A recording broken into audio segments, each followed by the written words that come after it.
Hello everyone, and welcome back to the channel. In this tutorial, I'll show you how to fix T-Mobile network issues if the service is currently down or you're unable to connect. If you find this guide helpful, be sure to subscribe to the channel, turn on notifications, and leave a like.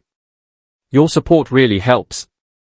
If you're experiencing problems with the T-Mobile network, the first thing you should do is check whether there's a widespread outage.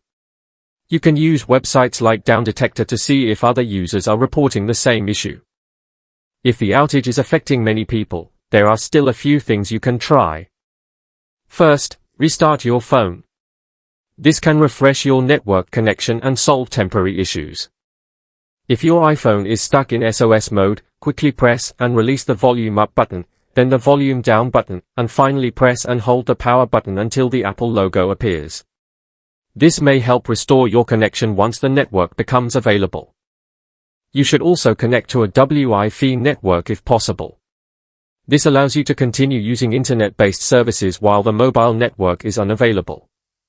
If none of these steps work, the issue is most likely on T-Mobile's end.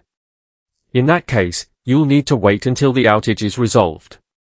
You can monitor the service status on Down Detector to see when reports begin to decrease and the network is back online. Thanks for watching, and if this video helped you, don't forget to subscribe, leave a like, and I'll see you in the next one.